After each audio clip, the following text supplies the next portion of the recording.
ওর অনেকগুলা বাচ্চা কাচ্চা, ওরা ওই বাচ্চা কাচ্চা দিয়ে রাত্রে বাড়ি ঘরে ঘাওয়ায়। ওই এখানে হনে যাই গরু গরুর মামলা দিয়ে শেষে জরিমানা খাই। নদীর ঘাটে দুহর টুহর পাতি মাছ টাছ মারিয়ে খাই।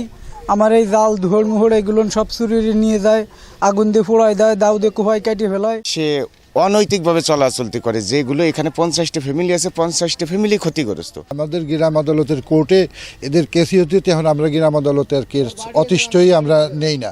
এখানে থাকে ও এলাকার লোকজনে পাগল বানা ফেলা অতিষ্ঠ করিয়া, এবং আমাকেও ছাড় দিচ্ছে না, আমাকে নামে থানায় অভিযোগ করছে। ও লাঠির ছুটা নিয়ে এবং দাও নিয়ে তাকে ধাওয়া দেয়। আমরা রিসের থেকে আইছি, জামিন হয়ে আইছি, তারপরেও পুলিশের টাই নিয়ে তার নিজের ছেলেরে মাথা কাটিয়ে চলে যায় থানায় যাইয়ে বিশ্বের বাসায় যাইয়ে উলট পালট জামা কাপড় খুলে কি মামলা নিতে না চালেও এগুলো করে মামলা নিয়ে আমাকে হয়রানি করে। এই লাবণীর মার আমলেতে চলতেছে। আমি 10 বছর জনপ্রতিনিধি, আর আমাদের গ্রাম আদালতের কোর্টে এদের কেসই হতে, এখন আমরা গ্রাম আদালতের কেস অতিষ্ঠই আমরা নেই না। এই কেস থানায় চলে গেছে, কোর্টে গেছে, সেই কোর্টের থেকেও কেস উঠে আনবে আমাদের গ্রামীণ আদালতে, সেই তদন্ত পাঠাচ্ছে, সেই রিপোর্টও আমরা করে দিছি। ওর মা মারা গেছে, মারা যাওয়ার পরেও সেই মহিলা সে কেসটা তুলে প্রতিনিয়ত এখন অহেতুক ওরে এই গ্রামের আশেপাশে যারা আছে, মানে এরকম ব্যাপারটা হলো যে 1 কেজি চালি 1.5 কেজি নুন দিছি এই কথা বলে এরকম ঝগড়া লাগায়। মহিলাটা ঠিক এই প্রকৃতির ফ্যামিলি এখানে তাদের হয়রানি। এই যে আমার কাকি আছে, আমার মা চাচিরা সবাই আছে, প্রতিনিয়ত এই বাচ্চা কাচ্চা দিয়ে, ওর অনেকগুলা বাচ্চা কাচ্চা, ওরা ওই বাচ্চা কাচ্চা দিয়ে রাত্রে বাড়ি ঘরে ঘাওয়ায়।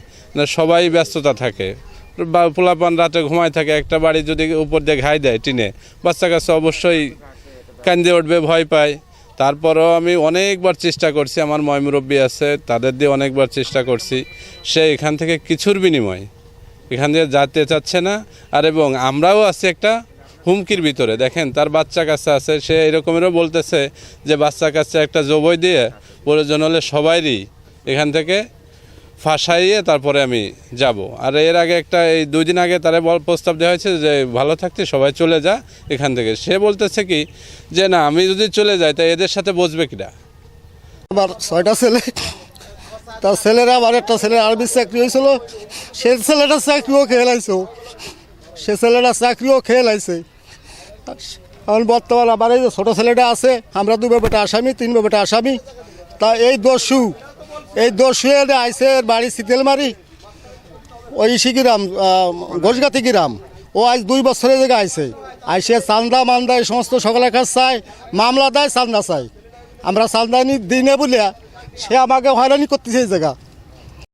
ও লাঠির ছুটা নিয়ে এবং দাও নিয়ে তাকে ধাওয়া দেয় যে কেন তোমরা এই জায়গার দাবিতে, এই জায়গা আমরা আজ 12 বছর বা 14 বছরই করতেছি, এই জায়গা আমাকে। কিন্তু তার জায়গার কোনো ডকুমেন্ট নাই, জায়গার মালিক তাকে কাছে সব কিছু আছে। এরপরে মনে করেন যে এখানে আশেপাশে যারা আছে তারা শুধু তাকে একটা ঘাই দেয়, একটা ডিল মারে, পাশের বাড়ি ডিল মারে। এই বিভিন্ন অত্যাচারে আমরা জর্জরিত হয়ে গেছি। তাই আমাদের আবেদনটা হচ্ছে যে আমরা এর একটা সুস্থ ভালো কিছু চাই। তাকে সে অনৈতিকভাবে চলাচলতি করে, যেগুলো এখানে 50টা ফ্যামিলি আছে, 50টা ফ্যামিলি ক্ষতিগ্রস্ত। দেখেন 2-1 জনের সাথে ঝগড়া থাকতে পারে। আমরা বিভিন্নভাবে তদন্ত করে দেখছি যে আমাদের কোনো মিথ্যার আশ্রয় নিয়ে ওই পরিবারটা যেভাবে থাকে ক্ষতি না হোক। কিন্তু আমরা দেখলাম যে না, এ দুষ্কৃতি, এবার এর চলাচলতি ভালো না, এ অনৈতিক কাজের সাথে পরিষ্কার হলে জড়িত। এ যদি থাকে প্রত্যেকটা ফ্যামিলির মারাত্মকভাবে এই হামলা এর থেকে বড় আকারের একটা ক্ষতি এখানে হবে। অতএব আমরা চাচ্ছি স্থায়ীভাবে ও আর স্থানে চলে যাক, যেহেতু আর এখানে বাড়িঘর না। আর এই ফ্যামিলিগুলো বাচ্চা কাচ্চা ওই আচরণটা জানি না আসে, এই যাইছে তাই সহ্য করার মতন না। ওদের ইয়ে করে গতরে কাটিয়ে ফাটিয়ে কপাল কাটিয়ে জামা কাপড় ছিঁড়ি বুড়ি মামলা দিতে যাই। মামলা না দিলে ওই এখানে হনে যাই গরু গরুর মামলা দিয়ে শেষে জরিমানা খাই। আমার একটা ছেলে গাড়িতে, একটা ছেলে কিষানবাতে গেছে, আমার একটা দেওয়ার গাঙ্গের উপর মাছ মারতে গেছে। আইসি শুনে তারা আসামি।